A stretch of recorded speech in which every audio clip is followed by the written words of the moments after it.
of the gate, Bruce. First 9 points of the game for San Antonio. And, taking advantage of the opportunities here. And it's not that he's doing something extraordinary. He is just going out there and doing what he's supposed to do. Role players, knock down your shot. I talked about this early in the season. This is what makes him special for this ball club. Being able to knock down shots when guys aren't necessarily depending on that certain type of possession, especially in the finals. Yeah, the switch on Haslam, totally taking advantage of the mismatch. He was on fire early. But the Spurs also had some turnover problems, very sloppy for San Antonio. Yeah, as you look at this particular play here, Tony Parker had 5 turnovers in the game, and you don't see him attacking the basket. And right here, Manu loses the ball. It's a certain type of turnover when coaches are not happy with. Popping off the door, Spurs. Pop, aside from the turnovers, what did you see offensively? All I saw was turnovers, to be honest with you.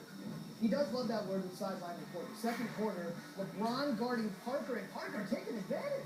Well, yeah, if you have this type of matchup, you got to try to attack LeBron as much. You want to put him in a position where he's trying to guess and decide what's going on. And Tony was attacking the basket, but at the same time, taking those open jump shots that he had. Yeah, good first half, quiet second half. You could say the same for that man, Dwayne Wade. 10 in the first half, but nothing in the second, but he contributed early. Yeah, he did, and this is good for the Miami Heat. He allowed Chris Bosh to do a fantastic job tonight as far as bringing the energy as well. Third quarter, LeBron, ice cold. Look at this, back the other way. I think the worst miss of his career.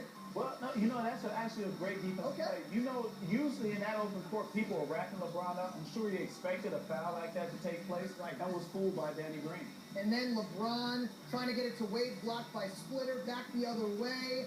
You got to find the hot hand, Mr. Green, right? Yes, sir, and this is what happens. In transition, that's where you're able to get those uncontested three-point shots, and Danny Green was hot like fire.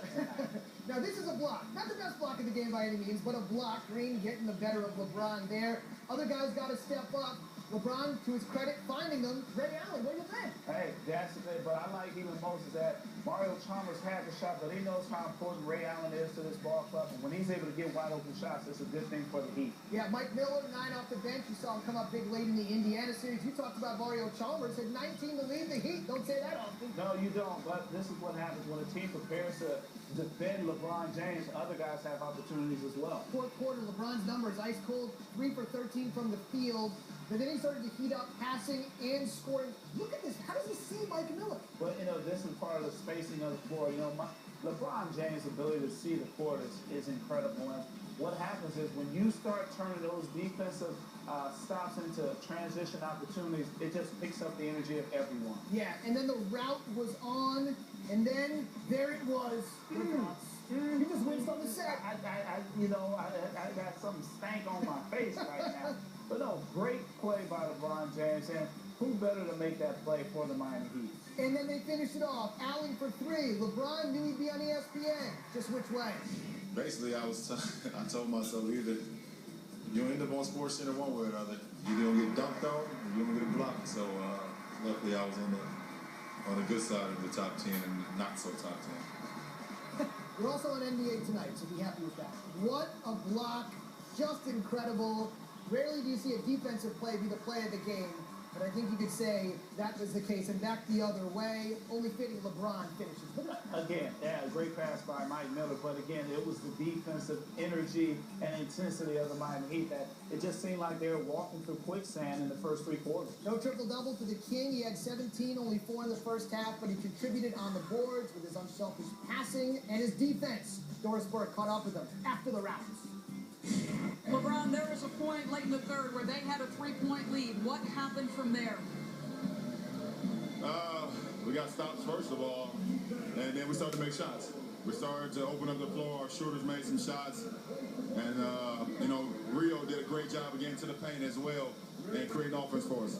You are asked so often about how many times you shoot versus how many times you pass. When you're in the heat of the battle and you're finding guys as you did tonight, what are you looking for? Just a little opening. I know my shooters only need a little bit of room to get that shot off, and for me, I struggled offensively, but I knew those guys would come through for me, and they made some huge shots. You pride yourself on your defense. We'll probably run the footage here, so describe what you were thinking as Thiago Splitter came at you. Protect the rim. You know, Tony hit him with a great pocket pass, and you know, Splitter had a runway to the rim, and I was just like, hey, just make a play. You haven't done much offensively, so just try to change the game some way defensively, and I was happy I was able to get a good block. Splitter's going to be thinking about